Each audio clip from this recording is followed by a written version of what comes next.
This week's ADC location of the week is Western Port. Western Port, commonly but unofficially known as Western Port Bay, is a large, extremely tidal bay located in southern Victoria that flows in and out of the Bass Strait. Access to Western Port can be made via several boat ramps, but today we are going to use one that we think has got the best launching facilities, Hastings Boat Ramp. Located about 60 kilometres south of Melbourne's CBD, Hastings hosts several small businesses associated with the boating industry. Hastings, one of Victoria's best kept secrets.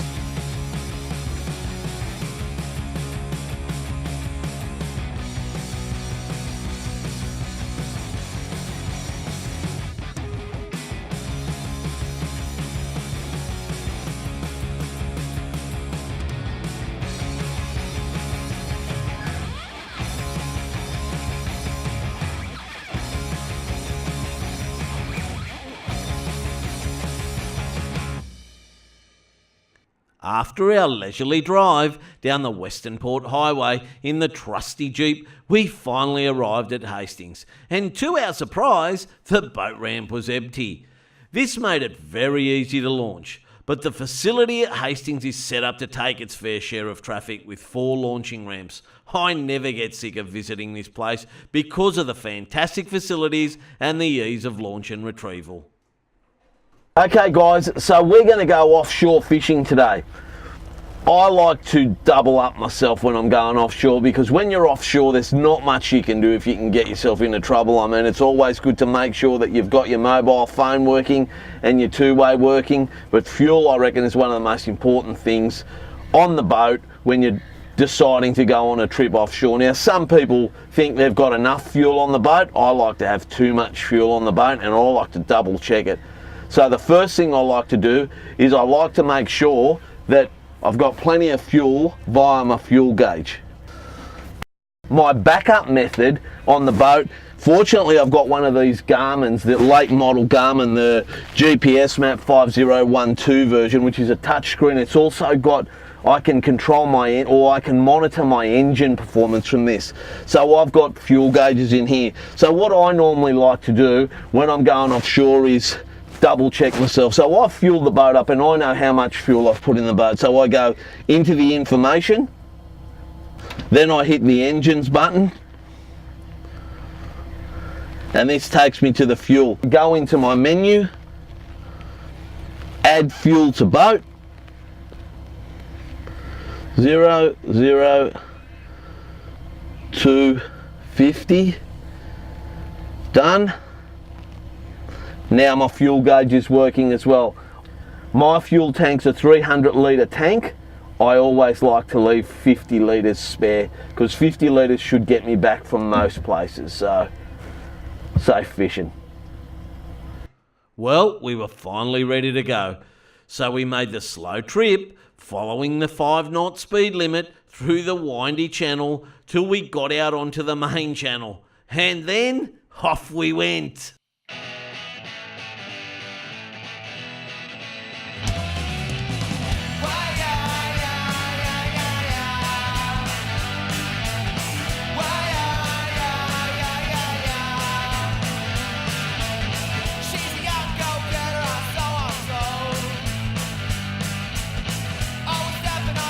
Okay GB, so we've come offshore today. I have to say, mate, when we were trekking out here, I thought to myself, oh, it's going to be a little bit sort of nerve-wracking out here, a little bit surprising, rough. is it? Yeah, it is, mate. Actually, when you look around here, it's actually quite nice. I reckon it's nicer today offshore than it is inside. Now, mate, why is that? So this time of year, actually predominant winds for Victoria are northwesterlies. So yeah, northwesterlies in the bay, pretty horrible. Yeah. So we get out behind the island, we're down behind Phillip Island, halfway along today. And yeah, it's beautiful. Oh, it is. It's absolutely beautiful. And mate, what are we chasing out here today? So main target today is gummy shark. Yep. We'll do a little bit of bottom bouncing too. We're at anchor. Yep. So we've sounded up a reef in around that 27 to 30 metre mark. And what I've been looking for is actually some bait on top of the reef. So clouds of fish on the sounder. So we'll catch small barber perch, parrotfish, red mullet, that sort of stuff. Yeah. And we'll actually use most of the fish that we catch for bait for As the bait, gummies. yeah, wow, sensational. Oh, well, mate, I'm looking forward to it. Let's see what we can get out here. Should be pretty good. Should be.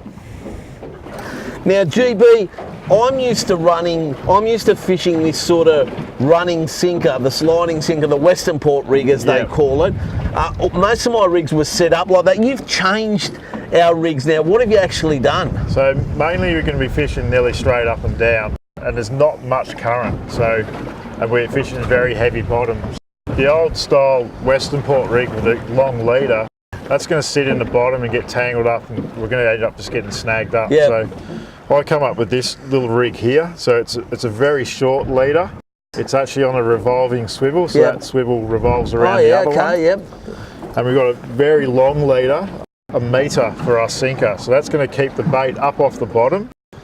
And the sinker leader's really light line too. So when the gummy shark hits, a lot of times they'll take off so fast, they'll actually snap the sinker off, and we'll just fight the fish without the sinker. Okay. And we also have a very short leader that helps if there's any toothies down there, like school sharks, threshers, or seven gills. Yeah. That'll push, as that hits the main line there, it'll push down the side of its nose and engage that circle hook. So that's a Gamakatsu inline circle. Yeah, beautiful. And that'll just engage to the corner of his jaw. Yeah, awesome. Oh, well, let's see what we can get up to, mate. That's it. We'll be back.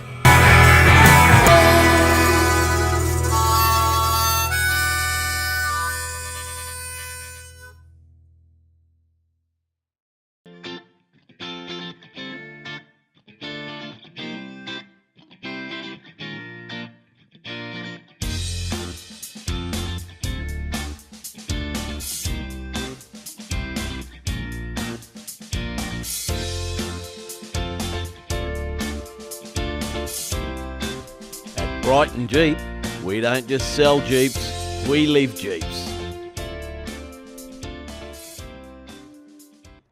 With our lines in the water, it wasn't too long at all before the action began. Okay, so as GB said, there's lots of little fish down here, and I'm onto something. It's not doing much, but whatever it is, it's a fish.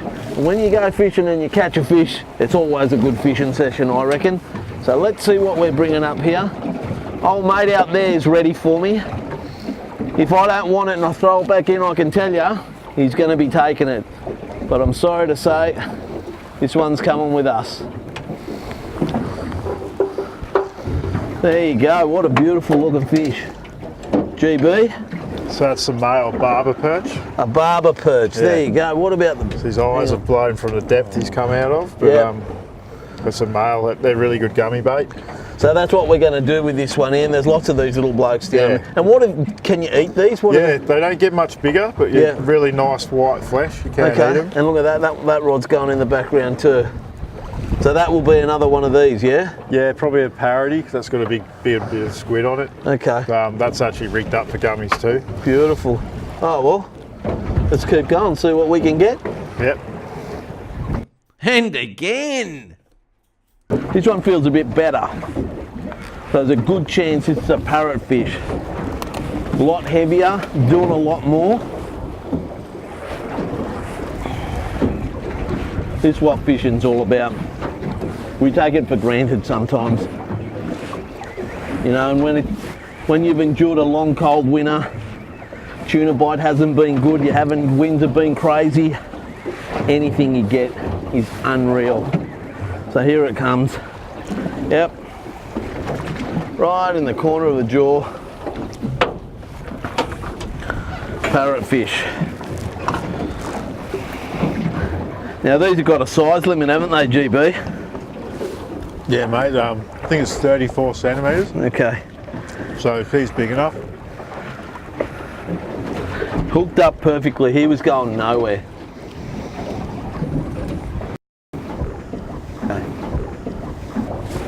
Okay, so we're on again. Once again, feels like a parrot. Good thing about coming fishing with someone like GB, he not only knows where to go, but he teaches you all the right things to do, and it keeps the interest up. You know, and even though a lot of fishermen might find these things that we're bringing up boring, They're actually fun. You know, fishing's a lot of fun, and that's what this country's all about. This country's all about having fun, eh? What do you reckon out there, mate? It is, isn't it? Let's see what we got, GB. What are we calling here, mate? Oh, there he goes. There he goes. That's what this country is all about. He wants a piece of the action as well. And that's what happens when you're not fast enough, right? That's what I was going to give you some of him anyway, so don't be so greedy. Get a net here, guys. As I was saying, you get a lot of cuttlefish around. So I've caught a parrotfish here and the cuttlefish has grabbed it. Yep. So that's around about a 3, maybe 4 kilo cuttlefish. Great eating and great bait. So at the moment he's just hanging on. They're a very aggressive species. So he's just hanging on to the fish. So we've got to be careful how we net this one. Subtly pull him forward and then he's going to come right behind him with the net and scoop upwards. There you go. So I'll just hold him off to the side here so our cameraman doesn't cop it. But there you go, there's the parrotfish that the cuttlefish has been chewing on.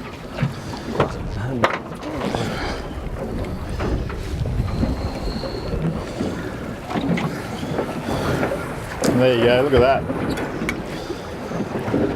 They're a marvellous creature. They've actually got a bone inside them, a white shelled bone. And they're very good eating, the bellies, and very good bait for gummy sharks and snapper. So, unfortunately, mate, you are not going back. Well, after the break, my battle with old mate is finally over. And guess what? He wins. But you know what? We start to then get onto some much better action. Join us after the break.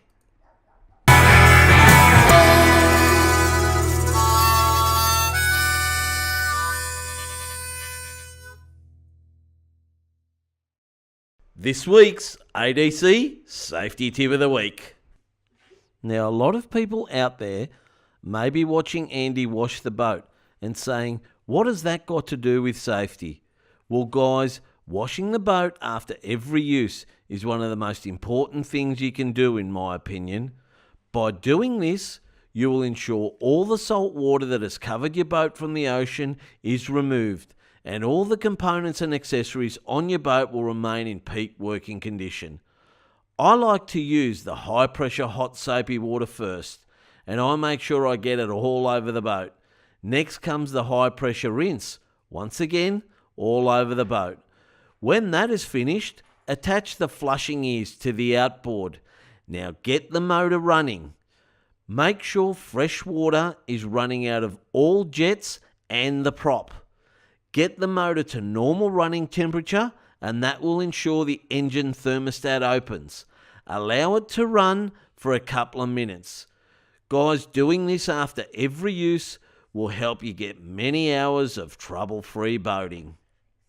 Said to GB, should I have a look at this, because it's just been tapping away and tapping away. Have a look at the bait. But something shifty has gone and buried itself in the reef, but I got him out. Whatever it is, it's got some weight to it. Doesn't feel like much. Oh, well, how about that? How about that? A double banger. On the top, we got a parrot. On the bottom, oh, we had a draft. There he goes, down to the bottom. Wow. There you go, double banger. But hey, that's a nice parrot.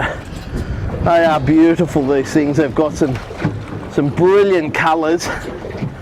And GB, you have a secret with these things that you've shared with me, but I don't think too many people know. Now, a lot of people, what would they do with this, GB? Just toss him back. They would, wouldn't he? Because, come in here, buddy, come in here. Let's just explain to the viewers, because remember, not everyone's as good as you. Yep. A lot of people are just going to toss these things in because they're just mush, aren't they? Yeah. They're not good to eat. They're not good You for can much eat them else. very fresh, but after a day, even in the fridge, they go watery and mushy. Yeah. I do know people that eat them, but mainly They're an Asian delicacy, aren't they? Asian delicacy, or we used to use them for craybait. Yeah. The thing about parrotfish are they go to sleep at night. They actually hide in little holes under the shelves and stuff and go to sleep. And that's what we've discovered fishing out here offshore. It's one of the #1 gummy baits. The gummies are actually hunting them at night, and if we can use these for bait during the day, it increases our hookup rate by double. So there you go, guys. This poor bugger's not going back in. He's going to get chopped up and he's going to be used for gummy bait, and hopefully we can get you a nice gummy.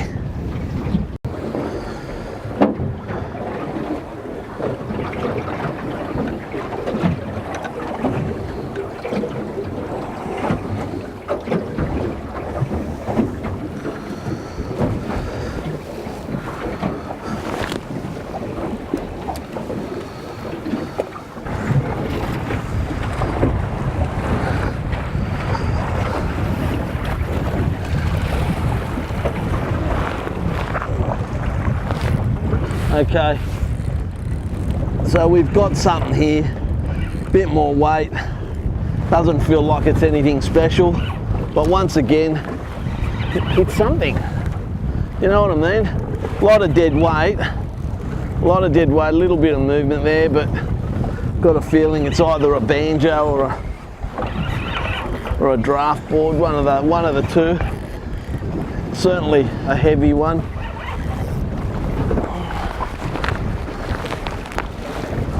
Doesn't want to play ball yet. Looks like he's pretty well hooked. He's taken a nice chunk of parrotfish. Seems to be the what's on the menu here. Getting a little bit of head shake, but nothing much. I'm sure if I locked him up a bit, put a bit of hurt on him, I'd win. That's exactly what we've done. He's a bit heavy, but as I say, nothing special. Try and get him away from the motor. Get him up.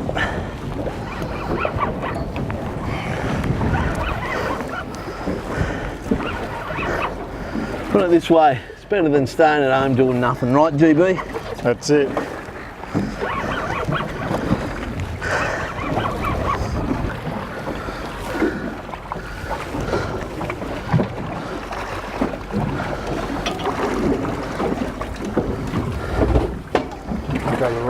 There he is. All the traits of a normal shark. Got those two spikes, as you can see, on the two dorsal fins there. That's all you got to be careful of. Got the skin that feels like sandpaper. Protected species. In saying that, let's put him over the edge, send him back down to the bottom. So here we go. Don't even have to swim him. They're such a tough fish. There he goes. Back down to the bottom. Again, this feels like another undesired species, probably a draft board shark. It's not putting up too much of an effort. But like I said, we just got to fish through him. And the gummy shark will come along, not a problem. I'm pretty happy about how many bites we're getting today. It seems to be every couple of minutes we've got a fish taking a line. Nothing to worry about, more it's going to graze you. So the circle hook's done its job right in the corner of the jaw. We'll just pop that out, like so.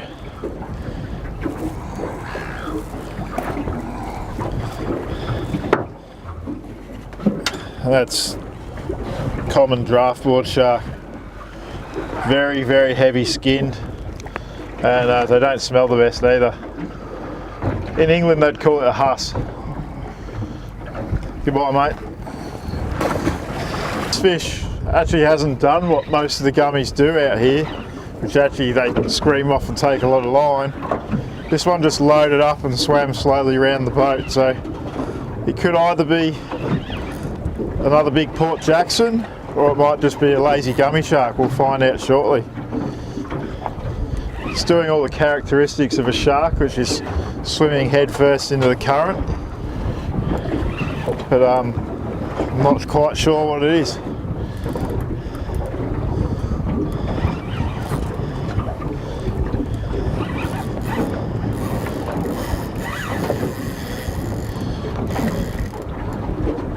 got a little bit of strength about it.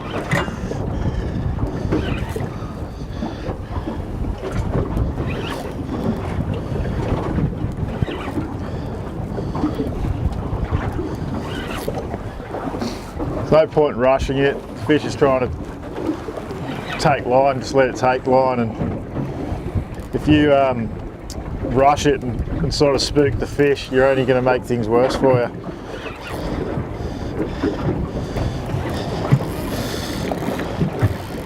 So it's gone under the boat. It could also be a small 7 gill.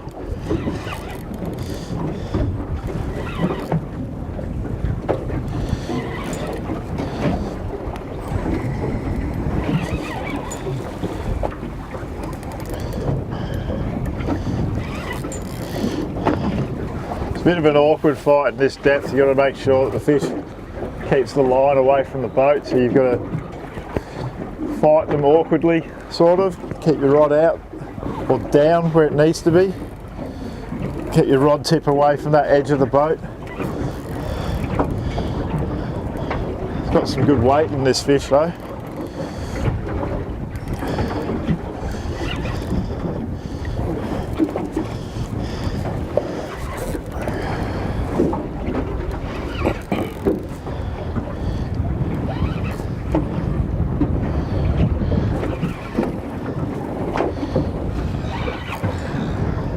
So next week on Real Fun Lifestyle and Fishing, GB's marathon fight continues as he works extremely hard to bring up whatever it is he's fighting from the bottom of the ocean. So make sure you join us to find out whether or not GB lands his catch.